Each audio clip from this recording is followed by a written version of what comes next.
Цаана өнөөдрийн мэнд хүргэе. Мандал 2 дугаар сургуулийн түүх нийгмийн ухааны өгшин их мэнд байна. Ингээд өнөөдөр 10 дугаар ангийн нийгмийн судалгааны аргууд гэдэг сэдвээр хичээл ороход бэлэн болсон байна.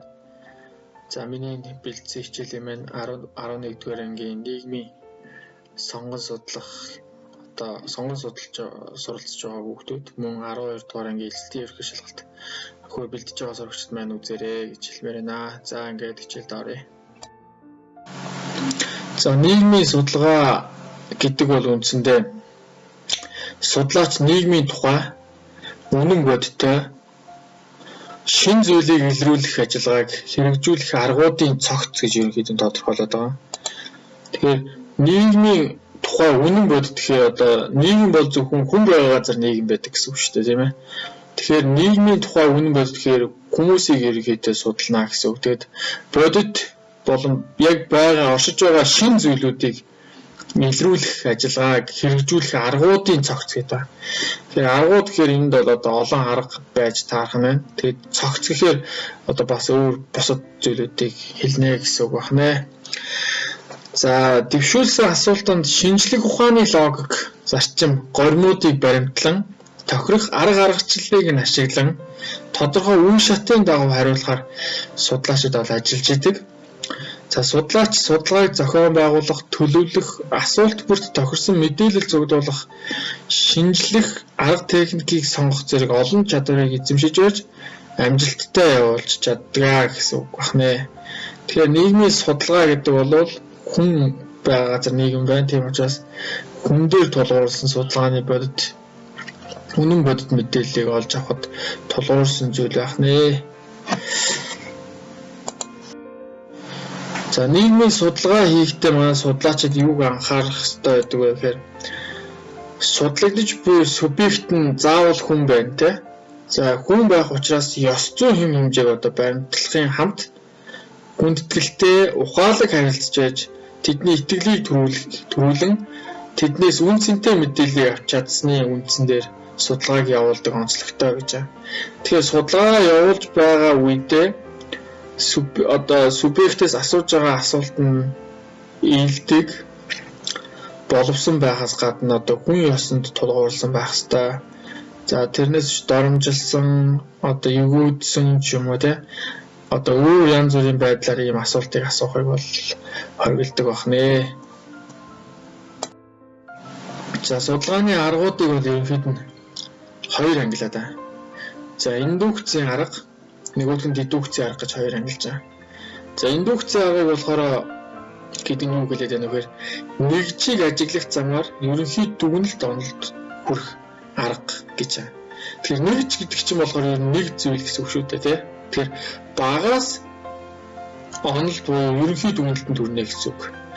Тэгэхээр жишээ авч ярих гэж бодоход 10-ын Б ангийн сурагч Батыг хараад анх удаа одоо уулзлаа гэж бодоход Бат ийм хүүхэд байгаа юм чинь одоо ийм ярианы боловсралтай хичээлдээ сайн ийдэг даруй зөөлөн ийм хүүхэд байгаа юм чинь бусад ангийн хүүхдүүд нь бас яг ийм хүүхэд байж таарна гэсэн тийм одоо мессежийг тэр харилцаж байгаа танихгүй хүндээ өгнө гэсэн үг байна. Тэгэхээр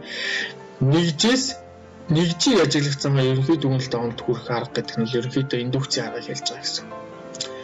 За дедукцийн арга ерөнхий дүгнэлт буюу онлын санааг нэгжид буулган дүгнэлтэнд хүрэх арга гэж байна. За энд нь юу гэж ойлгож болох вэ гэхээр за жишээ нь за манай одоо Батахын хүү юм бол тийм ээ мэдээж тэр бол аавыгаа дуурайсан одоо гарын урдуу сайтай ч байт юм те эсвэл хөгжмийн мэдлэгтэй ч юм уу эсвэл их зөв хүнхүүд байж таараа тэр Батахын хүүхд юм бол гэдэг ийм ерөнхий зүйлээс нэг зүйл рүү дүгнэлт гаргаж байгааг хэлж байна гэж ойлгох нь шүү дээ. Тэгэхээр индукц нь бол нэгээс ерөнхий рүү, дедукц нь бол ерөнхийгөөс нэг рүү гэдгээрээ ялгаатай. Ийм л хоёр судалгааны ерөнхий арга. За судалгааны арга бол маа дотор маш олон байна. За эндээс бол ерөнхийд нь ийм хоёр талаар л ангилж байна гэж ойлгох нэ. За цааш нь индукцийн аргын ерөнхийдөө судалгааны процесс ер нь яг яаж явагддаг юм бэ гэхээр индукцийн арга бол нэгдүгürt асуулт. За хүмүүс яагаад одоо хогоо ил чадгаа хаяад байна гэж юм те. Асуултанд хариулъя бүгдээрээ. За тэгэхээр бол ажиглалт буюу тэднээс мэдээлэл цуглуулна. Яагаад та хогоо идгийн яадаг гэдэг те. Тэднээс ямар нэгэн байдлаар мэдээлэл цуглуулна. За тэгээд туршилт буюу дүн шинжилгээ хийн. За хэрвээ ингэж үзүүл яадаг юм бол ч юм уу те. Дүн шинжилгээ хийгээд за дараа нь судалгаа нэгтгэн дүгнээд за нийт одоо 200 хүн судалгаанд хамрагдаад 200 хүнээс тэдний гэсэн байна гэдэг. За сүүлд нь бол онол гарч ирнэ. Тэгэхээр асуултанд онол хариулагдчих байх хэрэгтэй болж таардаг байна. За харин дедукц арга бол онолоос асуулт ургаж гарна. Хэрвээ ийм гэсэн энэ хүн ингэж хэлсэн бол энэ яагаад ийм байна вэ?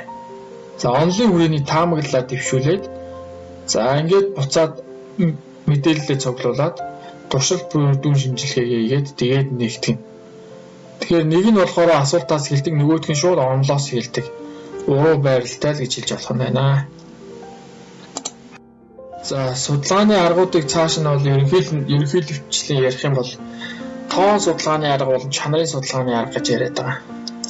Тэгэхээр тоон судалгааны арга гэхээр таамаглалыг шалгахыг зорддог. Цөөн төвний хувьсагч хоорондын хамаарлыг шалгахад анхаардаг. Хэмжилтийг мэдээлэл цуглуулахаас өмнө хийж авах, мэдээллээ стандартчлан, мэдээлэл цуглуулах үйл явц нэг ижил гормоор явагдах ба мэдээлэл нь тоогоор илэрхийлнэ. Математик статистикийн аргаар шинжилгээ хийн, таамаглалыг батлах эсвэл няцааж байгаа хэсэгт анхаарлаа хандуулна. Стандартчлагдсан загварын дагуу үр дүн хүчнэ гэж. Тэгэхээр энд одоо жишээ ярьлаа гэж бодоод жишээ нь энэ анги байлаа гэж бодъё л да. Тэгвэл энэ анги нийт одоо ангийн голч дүн нь бол 75 ба түүнээс дээш сурдаг. За нийт 12 охинтой 13 бандтай. За тэдний бол ихэнх нь буюу 75% нь 70-аас дээш үнэлгээдээ сурдаг ч юм уу. Тоогоор илэрхийлж болох тийм зүйлүүдийг тоон судалгааны арга гэдэг. За чанарын судалгааны арга гэдэг нь юу яриад байна вэ? Мэдээллийн утгыг ойлгох дүрслэн харуулахар зарим. За судлаачийн яриа үйлдэлээс хамаарсан олон тооны хувьсагч байна. Хэмжилт нь мэдээлэл цуглуулах явцад эсвэл дараа нь хийгдэнэ.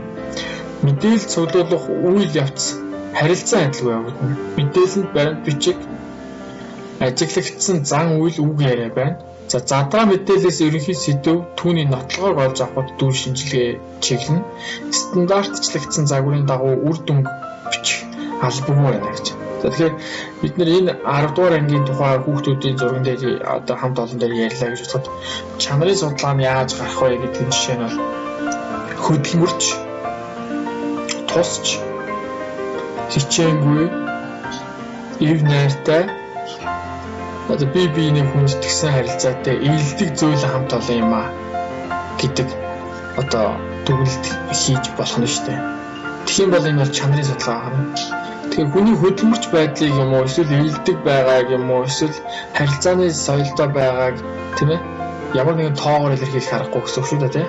Тэгэхээр чанарын судалгаа бол тоогоор илэрхийлэх боломжгүй зан чанар одоо тэр бусад мэдээллүүдийг чанарын судалгаагаар харуулдаг байна.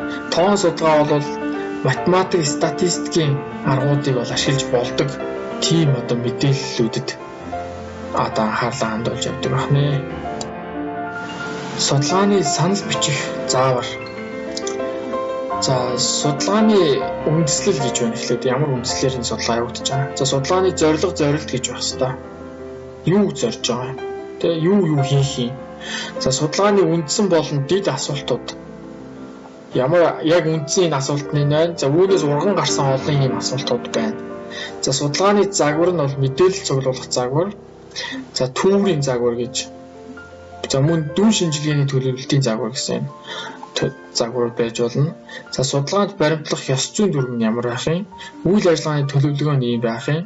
Төсвийн төлөвлөлт нь ер нь ийм байх юм а гэсэн үндсэн 7 одоо зүйл дээрээс ерөнхийдөө судалгааны санал бичих заавар урган гарнаа гэсэн үг. Тоон судалгааны мэдээлэл цуглуулах аргад бол дараах аргуудаа багтана гэж үзэж байгаа. За эхнийх нь одоо бүгдээр ярьж үзэх юм бол энэ асуулгын арга. Асуулгын арга бол биднэрт хамгийн их тохиолддог тийм гудамжаар явж байгаа хүмүүс асуулгаараа энийг бүглөөд энэ санал дээр ингээд яагаад вэ? Эсвэл интернет захимаар юм асуулгын аргууд маш түгээмэл явагддаг. За дараах байдлаар боловсруулагдана. Эхлээд удирдгал хэсэг байна. За судлаачийн тэмдэглэл хэсэг, ерөнхий мэдээллийн хэсэг, үндсэн мэдээллийн хэсэг, тэгээд төгсгөл хэсэг буюу дүгнэлтгсэн ийм байдлаар судалгаа бол явагдах юм байна. За тоон судалгааны мэдээлэл цуглуулах ерөнхийдөө үндсэн 7 үндсэн том арга байна гэж хэлж болоод байна. За нэгдүгээрт бол бидний сая ярьсан асуулгын арга, за хоёрдугаар туршилт, гуравдугаарт бол контент анализийн арга, дөрөвдүгээрт ганцаарчилсан ярилцлага, бүлгийн ярилцлага, ажиглалт, баримт бичиг, чанарын шинжилгээ гэсэн юм үндсэн 7 аргаас явагдана. За асуулгын арга бол урьдчилан бэлтгэн асуулт хариулт бүхий хуудасаар судалгааны олон нэгжээс нэг ижил гормоор мэдээлэл зөвлөх аргыг хэлж байгаа. За туршилт бол сонирхогч буй хувьсагч хоорондын хамаарлыг илрүүлэхээр зохиомол орчин бүрдүүлэх замаар судалгадаг арга. Зохиомол орчин ордог бүрдүүлж байгаа туршилт хийх нь шүү дээ, тэ. За энэ дээр бол та бүхэн сайн мэдж байгаа физик, хим, биологийн хичээлүүд дээр туршилтын аргуудыг маш ихээр явуулдаг. За контент анализийн арга гэхээр энэ бол баримт бичгээс тодорхой утгын нэгжийг нь хувьсагчаар сонгож давтамж хоорондын хамаарлыг статистик шинжилгээ ашиглан шинжлэх аргыг хэлж байгаа. За давтамж хоорондын хамаарлыг за тэгээд энэ хоорондын хамаарлыг гэдэг нь статистик мэдээлэлээр сонгох нь. За ганцаарчлсан ярилцлага гэхээр урьдчилан бэлтгэсэн болон бэлтгээгүй асуултыг судлагдагчаас асуух замаар бол мэдээлэлээ цуглуулах арга.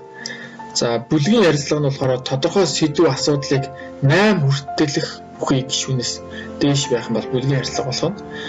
Өрнүүлэх замаар за жишээ нь нэг ангийнхныг октоодын дуудаж ирээд октоодтай ярилцлага өрнүүлж болох нь тэ. За энэ бол тодорхой та нар октоодод ямар асуудал байна? Та нарыг одоо нойлын асуудал байна уу? Бизнесд хангалттай тийм орчин нөхцөл бүрдсэн үү?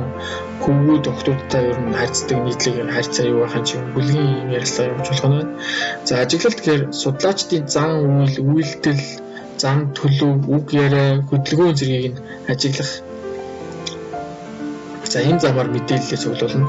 За ажиглалтын арга бол төв нь ерөнхийд нь бас хоёр ангилаад байгаа. Гаднаас нь ажиглах, болон дотроос нь ажиглах гэдэг нь. За гаднаас нь ажиглах гэхээр бол бусад хүмүүсийг тэдэнтэй харьцахгүйгээр гаднаас нь ингэж харьцаж явна. За дотроос нь ажиллах гэхээр түүний найз нөхөд юм уу гэр бүлийн гишүүн эсвэл анги хамт олонны гишүүн байж байгаа дотроос нь ажиллахыг хэлж байгаа. За долоотхон баримт бичиг чанарын шинжилгээний арга гэж байна.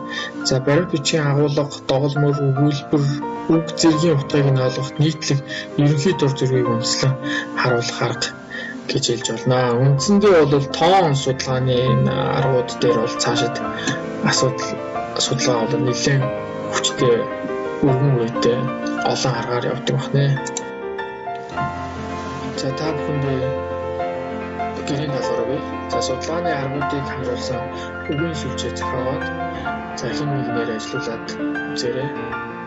Хамгийн гол нь үгийн сүлжээнд бол асуулт маш чухал байдаг. Тийм учраас асуултаа маш зөв тавиад та бүхэн үгийн сүлжээ зохиогоод үзээрэй гэж хэлмээр байна. Дараагийн хичээлээр дахин уулзлаа. Түр баяртай хүмүүстээ.